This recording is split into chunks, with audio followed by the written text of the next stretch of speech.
আসসালামু আলাইকুম গাইস, সবাইকে মাহে রমজানের শুভেচ্ছা। আজকে রোজা অষ্টম।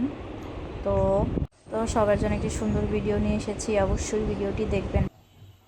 রমজানের শুভেচ্ছা। আজকে আমি রাতের ডিনারে কী খাবো সেটাই আজকে আপনাদের সাথে শেয়ার করব। আজকে রান্না করব চিকেন রোস্ট, তারপর গলদা চিংড়ি কোরমা এবং পোলাও। তো আমার সাথেই থাকবেন, ভিডিওটি দেখবেন, অবশ্যই লাইক, কমেন্টস এবং শেয়ার করবেন। তো কীভাবে রান্না করব সেটাও আপনাদেরকে বলবো। প্রথমে আমি মুরগিটি পরিষ্কার করে কেটে নিয়েছি ভালোভাবে ধুয়ে। তারপর আমি চিকেনগুলো ভেজে নিয়েছি, ভেজে তারপর আমি রান্না করব, চিংড়ি রান্না করব। তো সবাই আজকে কী রান্না করবেন কমেন্টসে জানাবেন। যদিও আমার চ্যানেলটি নতুন, কিন্তু এখন পর্যন্ত তেমন কোনো ভিডিও দেওয়া হয় না, মাত্র দুটি ভিডিও দিয়েছি। এটা আমার 3 নম্বর ভিডিও। তো এটা যদি সবাই ভালো লাগে তাইলে আমি এরকম টাইপের আরও অনেক ভিডিও আপলোড করব। সপ্তাহে 2টি ভিডিও, লং ভিডিও দেওয়ার চেষ্টা করব।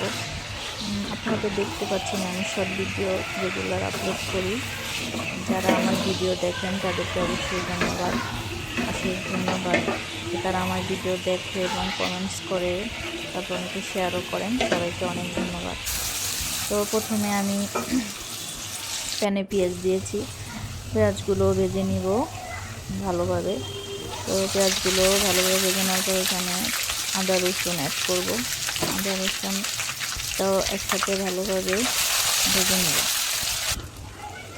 ভেজে নিয়ে তারপর আমি রোস্টের মশলা দিয়ে দিয়েছি। রোস্টের মশলাটাও এই মশলাটার সাথে একসাথে ভেজে হালকা কষিয়ে নেব। তারপর দিয়ে দিয়েছি টক দই। টক দইটা অবশ্য বরফ হয়ে ছিল, অবশ্য পানির তাপে আবার এটা ঠান্ডা হয়ে গেছে, নর্মাল হয়ে গেছে। তো এখন আমি চিকেনগুলো দিয়ে দিয়েছি। চিকেনগুলো ভালোভাবে ভেজে নিয়েছি। এখন চিকেনগুলো দিয়ে কিছুক্ষণ কষাবো, পানি দিব না। আবার এই মশলাটার সাথে ভালোভাবে কষানোর পর পাশের চুলায় ওটা রান্না করতে দিয়ে দিয়েছি। এটাকে আমি চিংড়িগুলো ভেজে নিয়েছি। চিংড়িগুলো ভেজে রান্না করতে হয়, তাহলে মজা লাগে কোরমাটা। তো প্রথমে আমি ভেজে নিয়েছি চিংড়িগুলো, তারপর পেঁয়াজ কুচি দিলাম। পেঁয়াজ কুচিগুলো কিছুক্ষণ ভাজবো। ভাজার পরে সামান্য তেজপাতা দিব। এখানে আর অন্য কোনো মশলা অ্যাড করবো না, কারণ বেশি মশলা দিলে চিংড়ির রান্না চলে যায়। এখানে সামান্য আদা রসুন বাটা দিয়েছি। তারপর দিয়েছি টক দই টেস্টের জন্য। টক দইটা দিয়ে নেড়ে চেড়ে তারপর চিংড়ি মাছটা দিয়ে দিলাম। তারপর ওই পর্যায়ে ঢেকে রাখবো, কিছুক্ষণ কষাবো। এখন আবার চিকেন রোস্টার ভিতরে রোস্টটা ভালোভাবে কষিয়ে নিয়েছি পানি দিয়ে। এখন আমি নামানোর 10 মিনিট আগে গুঁড়ো দুধ দিয়ে দিলাম। গুঁড়ো দুধটা দিলে রোস্টটা অনেক টেস্ট হয়, ঝোলটা অনেক মজা লাগে, গ্রেভি হয়। তো আমি এখানে গুঁড়ো দুধ দিয়ে কিছুক্ষণ নেড়ে চেড়ে রান্না করে নিব। তারপর এখানে নেড়ে চেড়ে কিছুক্ষণ রান্না করে নিব। তারপর এখানে আমি দিয়ে দিয়েছি চিনি, ব্যালেন্স হওয়ার জন্য টেস্টের। চিনিটা অবশ্যই দিতে হবে, যেহেতু টক দিয়ে দিয়েছি, চিনি না দিলে টেস্টটা আসবে না। তারপর এখানে দিয়ে দিয়েছি হচ্ছে আপনার টমেটো সসটা দিয়ে নেড়ে চেড়ে ঘি দিয়ে দিলাম। ঘিটা দিলে সুন্দর একটা গ্রান আসে রোস্ট থেকে, তো এই জন্য আমি ঘিটা অ্যাড করেছি। তো সব কিছু একসাথে দিয়ে ভালোভাবে কষানোর পরে এখন আমি আবার ঢেকে দিলাম। তো এরপর যে আমার চিংড়িটা কষানো হয়ে গেছে, তো এখন আমি এখানে পরিমাণ মতো আবার কিছু অ্যাড করব মশলা। তো এখানে আমি আবার গুঁড়ো দুধ দিলে কোরমাটা অনেক টেস্ট হবে। তো আমি এখানে গুঁড়ো দুধ দিয়ে দিয়েছি।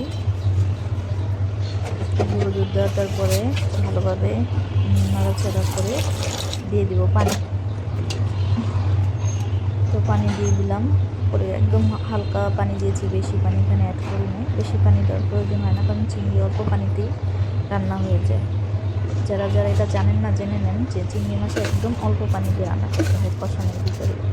তারপরে এখানে আবার একটু চিনি দিয়ে দিলাম টেস্ট হওয়ার জন্য, কারণ এখানে আমি টক দই অ্যাড করেছি, তো চিনি দিলে মজা হয়। এর মাঝে আমি আমার পোলাও রান্নাটাও করে ফেলেছি। রাইস যেটা দিয়ে আমরা খাবো। তো এটা আর ভিডিও করা হয়নি, জাস্ট ফাইনালি করতে আপনাকে দেখিয়েছি। তো এই পর্যায়ে ঘিটা দিয়ে দিলাম। তো হয়ে গেল আমার রান্না আজকের ডিনার।